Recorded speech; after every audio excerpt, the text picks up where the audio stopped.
नमस्कार। महान व्यक्तित्व, समाज सुधारक, प्रबोधनकार, क्रांति सूर्य ज्योतिबा फुले जी की 196वीं जयंती पर उन्हें अभिवादन करते हुए हम आज यहाँ एकत्रित हुए हैं। इस विशेष कार्यक्रम में आप सभी का मनपूर्वक स्वागत। मैं Everyone, please follow, like, share, comment and subscribe the Samyak Kranti channel. Thank you. हमारे बीच उपस्थित महेश दले सर जी को निवेदन करती हूँ कि आज के इस विशेष कार्यक्रम के हमारे प्रमुख अतिथि डॉक्टर राजीव चव्हाण, रक्षा लेखा प्रधान नियंत्रक महोदय जी का पुष्पगुच्छ देकर स्वागत करें।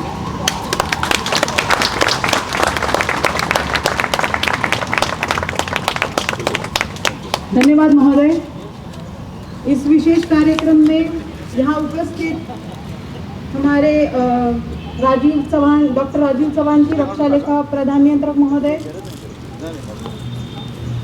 डॉक्टर महेश दले, रक्षा लेखा अपर नियंत्रक महोदय, श्री BS कांबळे, रक्षा लेखा संयुक्त नियंत्रक महोदय, डॉक्टर रोहतास भनकर, डायरेक्टर आयुष मंत्रालय, और यहाँ उपस्थित सभी अधिकारीगण, सभी भारतीय से अधिकारीगण और मेरे साथियों का मनपूर्वक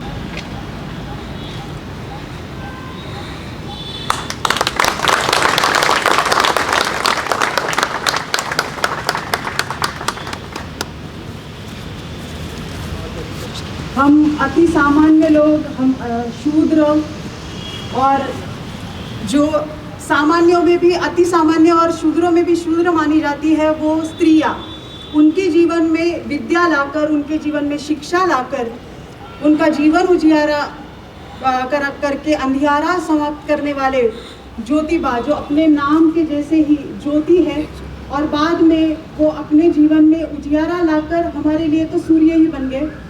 उनका क्रांति सूर्य की जो आज जयंती है उसका आरंभ हम लोग दीप प्रज्वलन, कोई भी ये औचित्य नहीं होगा जिस दिन हम ये कार्य कर सके।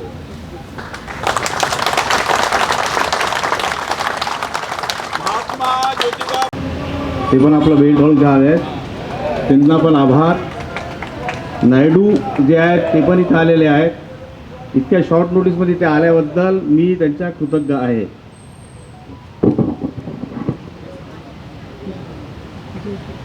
सभी को महात्मा फुले साहब की जयंती की हार्दिक शुभकामनाएं। आदरणीय रक्षा लेखा प्रधान नियंत्रक doctor Rajeev Chavan, IDAS NDC, GST commissioner Shri Chhote साहब IRS, director minister of Ayush Rohtas ji Bhankar साहब, ज्वाइंट कंट्रोलर बाबा कामले साहब, टेक्सास जी, और यहाँ पर उपस्थित हमारे सभी डिप्टी कंट्रोलर्स, असिस्टेंट कंट्रोलर्स, सभी अधिकारी कर्मचारीगण, अन्य निमंत्रित, आप सभी को ही मैं फिर से एक बार महात्मा फुले साहब की जयंती की अनंत शुभकामनाएं देता हूँ। तो महात्मा फुले साहब से हमें क्या प्रेरणा मिलती है? हम कोई स्टैचू क्यों बनाते हैं, उसका क्या रीज़न होता है? तो हमें कोई प्रेरणा का स्रोत हो जिसकी तरफ देख के हमें लगे। कभी कभी मुसीबतें इतनी ज़्यादा हो जाती है और मन में नकारात्मकता का भाव जागृत हो जाता है, तब हम इनकी तरफ देख के ये जान सके कि इनकी ज़िंदगी में मुश्किलें इतनी ज़्यादा थी कि इसमें हमने सोचना भी मुश्किल था हमारे लिए कि हम कुछ कर सकते हैं। ऐसी स्थिति में इन लोगों ने पूरा परिवर्तन किया, सोसाइटी का परिवर्तन किया, अदम्य साहस के भरोसे पर। कोई भी क्रांति एक बंदे से स्टार्ट हो जाती है। एक सक्षम नेतृत्व की ज़रूरत होती है और उनके साथ उनके फॉलोअर्स की भी ज़रूरत होती है। तो सिर्फ हमें क्या चाहिए, ये सिर्फ हमें पता होना ज़रूरी नहीं है। तो हमें एक टीम में काम करना पड़ता है। तो लोगों में वो फीलिंग जगाना, लोगों में वो ताकत निर्माण करना और अन्याय के खिलाफ खड़ा होने के लिए उनके मन में वो जज्बा पैदा करना, ये बहुत बड़ी बात है। धन्यवाद महोदय। सच में हमें जो हमारे क्रांतिकारी थे, जो वो हमें बहुत सारी चीज़ें उसमें से पता भी नहीं थी। जैसे लेखक के रूप में हमारे फुले जी हमें पता है, लेकिन अगर कोई कॉन्ट्रैक्टर के रूप में फुले जी है हमें पता नहीं था। तो धन्यवाद ये ज्ञान हमें देने के लिए। और अगले हमारे जो वक्ता है उन्हें मैं अभी आमंत्रित करती हूँ डॉक्टर रोहदास भनकर जी, जो निदेशक है आयुष मंत्रालय के। तो आपका बहुत बहुत स्वागत है, कृपया हमारा मार्गदर्शन करिए। आदरणीय डॉक्टर राजीव चौहान साहब, प्रिंसिपल CDA, अन्य अधिकारीगण, भाइयों और बहनों, मैं आप सभी को महात्मा ज्योतिबा फुले के जन्मदिन की हार्दिक बधाई देता हूं। और ये बहुत अच्छी बात है कि आपने समानता सप्ताह मनाने का निर्णय लिया है, निश्चय किया है, क्योंकि बाबा साहब का भी जन्मदिन 2-3 दिन बाद ही आ रहा है। मैं डॉक्टर महेश ढाले साहब का आभारी हूँ कि उन्होंने मुझे यहाँ आने का, सम्मान देने का मौका दिया। नहीं, मैं भी इधर नेशनल इंस्टीट्यूट ऑफ नेचुरोपैथी में इंस्पेक्शन के लिए आया था। मैं आयुष मंत्रालय में हूँ और डॉक्टर महेश ढाले साहब और मैं आयुष मंत्रालय में साथ साथ ही बैठते थे, साथ साथ कमरा था हमारा। तो ये प्राकृतिक बात है कि जो संकटों में पैदा होते हैं वही महान बनते हैं।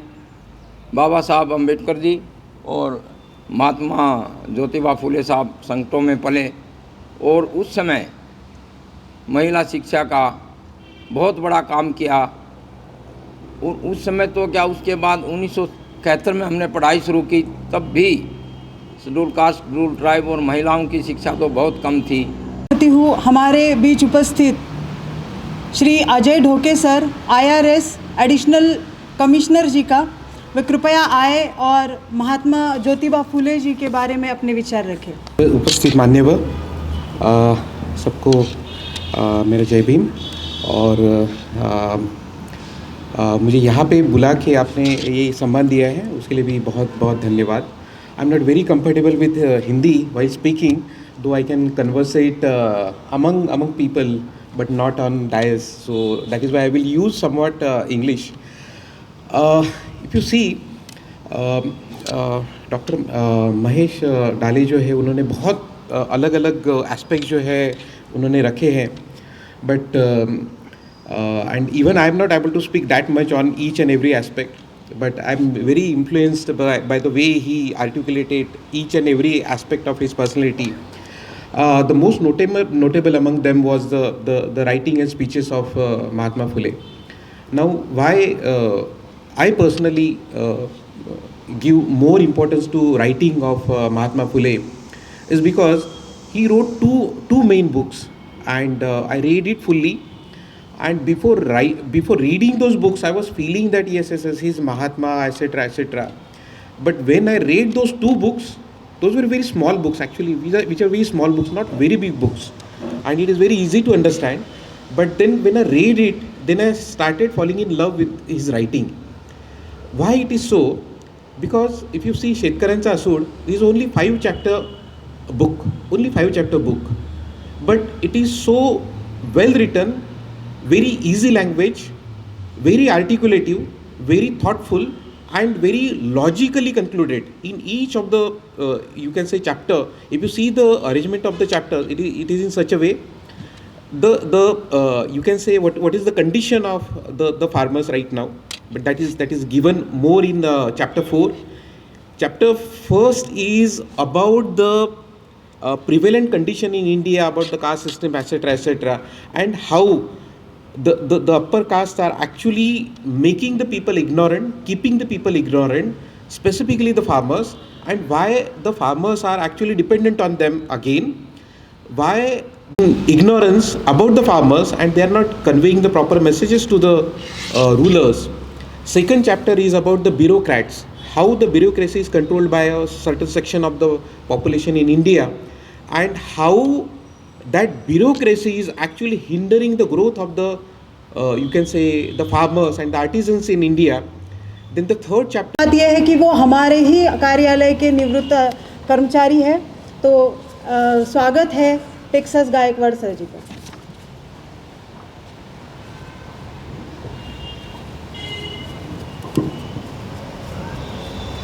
नमो बुद्धाय। बुद्ध, शिवा, फुले, आंबेडकर, शाहू और लोकशाही अनुभव इनके प्रबुद्ध विचारधारा को मेरा प्रणाम। सबसे पहले मैं उस क्रांति पुरुष को सही मायने में अभिवादन करना चाहता हूँ जो यहाँ प्रिंसिपल कंट्रोलर बन के आए और उन्होंने पहला क्रांति कार्य किया, डॉक्टर बाबा साहेब अम्बेडकर जी का यहाँ पुतला बिठाया। दूसरा क्रांति कार्य उन्होंने महात्मा फुले जी का पुतला बिठाकर किया। सही माने में डॉक्टर राजीव चौहान साहब ये क्रांति पुरुष है। मैं चाहूँगा कि दिलो जान से जोरदार तालियां उनके लिए हो जाए। मान्यवर सभी अतिथिगण और मेरे दोस्तों, हालांकि ज़्यादातर मुझे मराठी में बात करने की आदत है। मैं इस कार्यालय में था, मैं यहाँ कलाकार बना, कार्यकर्ता बना, पूरे ऑफिस ने मुझे सहयोग दिया और जो जो बॉस हुआ करते थे वो सभी मेरे दोस्त हुआ करते थे और इसलिए मुझे उन्होंने संभाला है एक्चुअली कि मैंने काम बहुत कम किया, ऑफिस का काम बहुत कम किया, मगर मुझे उन्होंने संभाला। और एक बात है, यहाँ पुल देशपांडे भी थे, शरद तलवरकर भी थे, पर उनको नौकरी लगाई मेरे ससुर जी के पिताजी ने। रंगनाथ आडकर जो थे वो यहाँ अफसर थे, उन्होंने उस वक्त पुल देशपांडे और शरद तलवार जी को नौकरी लगाई थी। और मेरे ससुर भी यहाँ थे, मैं भी यहाँ था। इस ऑफिस से एक ड्रामा बनाया गया चिराग किलो, और जिसकी हीरोइन आडकर साहब की बेटी थी और मैं विलन था, मगर मैं ही उसके जीवन का हीरो बन गया।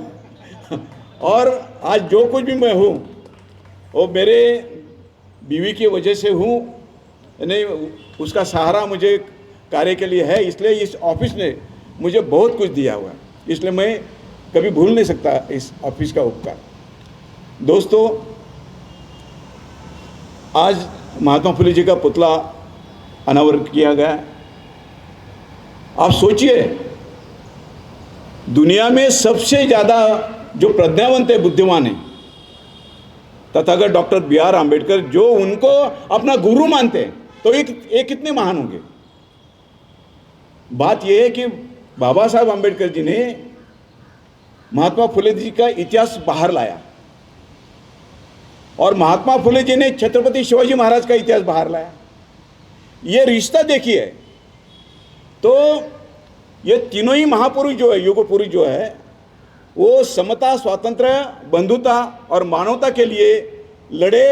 इन्होंने मानवता प्रस्थापित की, मानवता का रक्षा भी किया, रक्षण भी किया। इसलिए ये सभी महान है।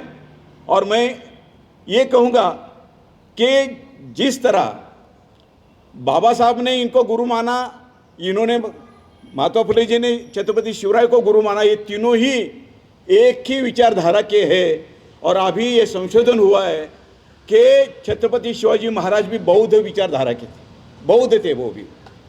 तो ये तीनों भी जो है महापुरुष, इनके एक साथ जयंती उत्सव मनाना बहुत ज़रूरी है। मैं सिर्फ महात्मा फुले जी ने कुछ हमको मार्गदर्शन किया और कुछ बातें मैं आपको बताना चाहता हूँ। महात्मा फुले जी कहते हैं कि जो इंसान ध्येयहीन है, जिसके सामने कोई ध्येय ही नहीं है, वो साबुन के झाग की तरह होता है, दिखता है क्षण में निकल जाता है। मगर जो इंसान ध्येय के मुताबिक काम करता है, जिसके सामने ध्येय होता है, वो अजरामर होता है। और देखिए, डॉक्टर राजीव चौहान साहब सचमुच अजरामर हो गए। यहाँ कई सीढ़ियाँ आए और आगे भी आएंगे, मगर जो इतिहास आपने रचा, जो आपने काम किया, वो कोई नहीं कर सकता। इसलिए आपको सलाम। दूसरी बात कहते हैं महात्मा फुले जी कि आप जिस मूवमेंट में काम करते हो, वहाँ जो आपको सहयोग देते हैं, उसकी जात मत पूछो, जात मत पूछो, उनके साथ काम करो। तीसरी बात महात्मा फुले कहते हैं कि धर्म के नाम पर लिंग भेद, मनुष्य भेद, धर्म भेद करना ये बड़ा पाप है। और महात्मा फुले चौथी बात कहते हैं कि जब तक भारत में धर्म के नाम पर विवाह और भोजन पर पाबंदी आती है तब तक भारत एक जान हो नहीं सकता। तो उन्होंने यही कहा है कि अगर भारत को एक रखना है तो जातिवाद गाड़ दो। और पांचवी बार वो कहते कि अगर एक घर में 5 भाई है तो सभी का धर्म अलग अलग होना चाहिए। वो मेरे नज़र में आदर्श समाज है, आदर्श ग्रह है। तो ये जो नीति है, जो छत्रपति शिवाजी महाराज की नीति है, किसी धर्म के खिलाफ नहीं थे वो। जो जातीयवादी लोग शिवाजी महाराज को लेके चल रहे वो गलत है। वो एक ही जात के लिए कहते हैं कि शिवाजी महाराज ने एक जात का काम किया, वैसा नहीं है। शिवाजी महाराज ने सभी धर्मों के लिए काम किया, सभी जाति वालों के लिए काम किया। शिवाजी महाराज ने अपने राज में जो आरक्षण दिया उसी की शुरुआत छत्रपति शाहू महाराज ने की। शिवाजी महाराज के काल में महार, मांग और रामोशी इनको किलेदार बनाया जाता था, यानी बहुत बड़ा अहुदा था वो। तो इसलिए जो आरक्षण उन्होंने दिया वही, उसी आरक्षण के लिए महात्मा फुले जी ने काम किया, उसी आरक्षण के लिए शाहू महाराज ने काम किया और वही आरक्षण बाबा साहब आम्बेडकर ने संविधान में दिलाया। मैं फिर से मुझे यहाँ मौका देने के लिए आप सबका आभार मानता हूँ। और महेश जी ने बहुत अच्छी बात कही थी, मैं ज़्यादा कुछ बोल नहीं पाया, ज़्यादा समय भी नहीं है, तो मैं सबका धन्यवाद देता हूँ। आप सभी आए, धूप में बैठे, इसलिए आप सबका धन्यवाद देता हूँ और आपसे विदा लेता हूँ। जय शिवराय, जय ज्योति, जय भीम। आदरणीय राजू चौहान सर, जो मेरे बड़े पुराने मित्र हैं और हम ऑलमोस्ट 20 या 30 साल के बाद मिल रहे हैं। उन्होंने तो मुझे पहचाने ही नहीं, तो उन्होंने जैसे मैं आया तो आपका नाम बताइए ऐसा बोला है, बट दिल से हम बड़े साथ हैं। We know each other very well. I am really overwhelmed when I reached here. I saw so many people standing here for this particular function, and just taking lead from Mr. Texas Gaikwad's speech, that you people are worthy of congratulations, that you have taken such a noble initiative of installing a bus stop, not only Jyotiba Phule, but earlier also Dr. Baba Saheb Ambedkar. I see so many buses here. Really, I am very, very overwhelmed, and there are no words to express my happiness. But I wonder, there are so many lady officers here. There might have been some lady officer who was the head of this organization. And ladies are the main beneficiary of Jyotiba Mahatma Phule's movement. Nobody thought of this particular thing, that why not take an initiative of installing a bus stop, such a noble person in our office. After all, why?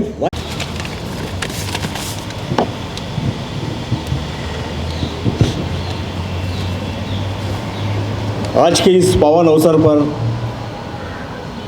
आज के इस पावन दिवस पर और महात्मा जी के जन्मदिन पर, जिन्हें मैं सर्वप्रथम अपना अभिवादन, विनम्र अभिवादन अर्पित करता हूँ और उनके चरणों में जाके खुद को देता हूँ। जैसा कि आप लोग जानते हैं कि आज एक बहुत महान दिवस है और मुझे यहाँ पे अपॉर्चुनिटी मिली है आप लोगों को उद्बोधन करने की, जिसके लिए मैं अपने जितने भी जो समिति के आयोजक हैं और यहाँ उपस्थित जितने भी हमारे बीच में जो जनमान्यगण है उनका आभार प्रकट करता हूँ। विशेष तौर पर आज हमारे परम मित्र वीएन थेडे साहब, कमिश्नर साहब, जो अपना सर्व छोड़ के यहाँ आए। उसके बाद में महेश धले जी, एडिशनल सीडीए, जिन्होंने अपने प्रारंभिक उद्बोधन में काफ़ी महात्मा जी के जीवन पर काफ़ी प्रकाश डाला। उसके बाद में डॉक्टर रोहतास भानकर जी, जो कल मेरे छोटे से न्योता पे उन्होंने आज आके इस कार्यक्रम की गरिमा बढ़ाई। अजय डोके जैसे कि वो तो आते ही रहते हैं, क्योंकि क्रिकेट मैच भी खेले तो हमने खाना खाया है और आते ही रहते हैं। वो तो घर के एक प्राणी बन चुके हैं, उनका क्या कहना है। वो भी अभी जो अपना फिल्म इंस्टीट्यूट है उसमें डेपुटेशन पे जा रहे हैं, तो हमें उम्मीद है कि कुछ दिन के बाद में हमारे चेहरे भी चमकते नज़र आएंगे कई छोटे से इसमें डॉक्यूमेंट्री में। इतने बुरे भी नहीं है। प्रांगण में उपस्थित बाबा कांबळे जी और मेरे अजीज़ मित्र टेक्सास जी, जो आज यहाँ आके उन्होंने भी इस कार्यक्रम की गरिमा बढ़ाई और अपने बुलंद आवाज़ में अपनी कुछ यादें ताज़ी करी इन दीवारों के साथ में, तो ऐसा प्रतीत हो रहा था जैसी दीवारें बोल उठ रही है। और उनकी अनंत यादों के बीच में हम भी समुंदर में गोते खा के चले गए। और कल जो मुझे ऐसा लग रहा है कि जो 1-1.5 घंटा मैंने उनसे बात करा तो ज़्यादा अच्छा रहा। अगर मैं शाम तक बात करता तो शायद हो सकता उनका भाषण अभी चलता ही रहता। उनके साथ में उपस्थित राजा भाऊ भीमदास अरुण नायडू जी, इन्होंने भी इस कार्यक्रम की गरिमा बढ़ाई। डीडी अंबादे जी जो है मुझे नागपुर में मिले थे, वो बीमार होने के कारण आ नहीं सके। उन्होंने मेरे लिए एक पुस्तक को तोहफा जो है डीपी गजबे साहब जो हमारे सीनियर वो थे उनके हाथ से भेजा, उनका भी मैं अभिनंदन करता हूँ। अविनाश जी है, सुनालिनी जी है, पवन जी, बिंद्रू जी और रवि गांधी और बाकी मेरे जितने भी जो समस्त मेरे अधिकारीगण है और कर्मचारीगण जो इतनी धूप में, यहाँ तपती हुई धूप में ज्वलंत होके भी यहाँ बैठे हैं, और इन सब लोगों को मैं मतलब वंदन करता हूँ, प्रणाम करता हूँ कि आप लोगों का सहकार्य मिला, आप लोगों का साथ मिला, आप लोगों का सहयोग मिला, ये हमारे लिए बहुत बड़ी बात है। और एक अच्छे प्रोग्राम की निर्मित हुई और एक अच्छा दिन था, एक सुहानी घड़ी थी जहां हम सब उपस्थित होकर अपने विचार प्रकट करें। मेरे आने के पूर्व जितनी भी जो प्रवक्ताएं थे सभी ने जो दर्शन है, जो ज्योतिबा जी का मिशन है, जो उनके अचीवमेंट है, उसके बारे में काफ़ी कुछ बताया है। मैं कुछ थोड़ा अलग बताने जा रहा हूँ आपको। जो अप्रैल का महीना है, धूप रहती है, लेकिन एक बात आप ख्याल रखिए कि अप्रैल के महीने में अगर देखा जाए तो महापुरुषों और महान लोगों की जन्मदिन भी आते हैं। मेरे दाहिने ओर शिवराय जो है शिवाजी महाराज, उनकी जयंती भी हाल ही में 8 तारीख को हुई है। मैं नागपुर में था, मैं आ नहीं सका। उनकी जयंती के बारे में 2 तारीख निर्धारित है। कुछ लोग उनकी जयंती 8 को मनाते हैं, कुछ 19 को मनाते हैं। उसी प्रकार के उनका जो जन्मदिन है उसके बारे में भी थोड़ा कंट्रोवर्सी है। कुछ लोग 1627 में मनाते हैं और कुछ लोग 1630 में मनाते हैं। एनीवे 8 तारीख को जो है मेजॉरिटी जो है वो शिवराय जी की जयंती मनाते हैं, जो कि हमने 19 तारीख को जब मेरे भाई आए थे उस समय हमने सैटरडे को मनाई थी। अब हम आते हैं महात्मा जी के तरफ। तो महात्मा जी की जो जयंती होती है, जैसा आपको मालूम है कि वो 11 अप्रैल को होती है, और आप आज इस मकाम पे, इस माहौल में हम सब यहाँ उपस्थित हैं और हम उसी का एक भाग बन के आज यहाँ पे खुद और अपनी आत्मा के साथ में पूरी तरह समर्पित है। 14 अप्रैल को बाबा साहेब की जयंती आती है, जिसे वर्ल्ड जागतिक दिवस नॉलेज डे के हैसियत से भी मनाया जाता है। वो जो हमारे दाहिने और जो पुतला है, वहाँ पे मैं फिर आप लोगों से क्षमास्पद चाहूँगा कि उस पावन दिवस पर, उस घड़ी में मैं यहाँ नहीं रहूँगा। मुझे टेम्पररी ड्यूटी लगी है तो मैं दिल्ली के ओर अग्रसर होऊंगा। वहाँ पे एक इंटरनेशनल कॉन्फ्रेंस चल रही है जहाँ पे माननीय रक्षा मंत्री आने वाले हैं, कैबिनेट मंत्री भी है, वित्त मंत्री भी है, फाइनेंस सेक्रेटरी भी है, रक्षा सचिव भी है, और काफ़ी अच्छा वहाँ पे एक कॉन्फ्रेंस हो रहा है जो डिफेंस की नीति, इंटरनेशनल कोऑपरेशन, इकोनॉमिक्स, इसके ऊपर चर्चा चलेंगी। हम भी उसके एक भाग है, अहम भाग है, किरदार है, तो मेरा आना नहीं होगा। तो भी आने के बाद में मैं अपने फूल अर्पण करूँगा और अपने आप को उनके आगे नतमस्तक करूँगा। ये जो अप्रैल का महीना है, इसको मेरे ख्याल से दिवस नहीं, इसको माह कहना चाहिए। ये माह कौन सा रहेगा? ये माह रहेगा समता का, ये माह रहेगा समानता का, ये माह रहेगा समरसता का। क्योंकि आज देश की जो जड़ें जो आज हट रही है, हिल रही है, पूरी चिऊले नीवे जिसको आप कहते हैं, आज की तारीख में जिस प्रकार से राष्ट्रवाद बेढंग तरीके से जा रहा है, भाषावाद, प्रांतवाद, जातिवाद, लिंगवाद, ये सारे वादों का जो है इलाज, वो इलाज है सिर्फ समता, समानता, समरसता, बंधुत्वता, स्वतंत्रता। आज इंसान जो है अपने आप को जंजीरों में जकड़ा महसूस कर रहा है। आज़ादी तो हमने ले ली है, वो तो सिर्फ एक नाम मात्र की राजनीतिक आज़ादी थी। आज भी हम आर्थिक रूप से आज भी हम गुलाम है, सामाजिक रूप से आज भी हम जो है गुलाम है। इन जंजीरों को तोड़ना, आज़ादी का मतलब रहता है कि संपूर्ण आज़ादी।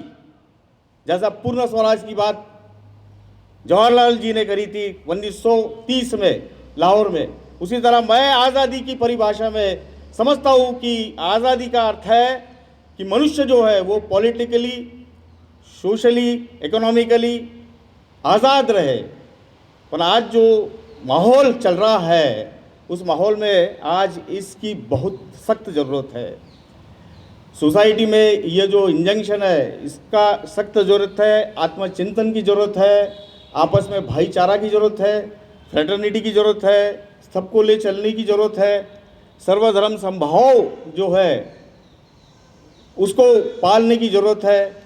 ऐसी स्थितियों में इन महापुरुषों द्वारा, जिन्होंने अपनी सारी ज़िंदगी, अपना समुच्च प्राण, अपनी समुच्च आय, संपत्ति, वक्त, जिन चीज़ों को देने में लगाया है, आज कम से कम इस दिन में हम ये सोचना चाहिए आत्मचिंतन करके कि जो उन्होंने दिखाए गए जो रास्ते हैं, उन्होंने दिखाया गया जो मार्ग है, उन्होंने दिखाए गए जो बोल वचन है, उस पर हम अमल करना चाहिए, उनको हमने पालना चाहिए और उसको अपने अपने जीवन का एक अंश बनाना चाहिए।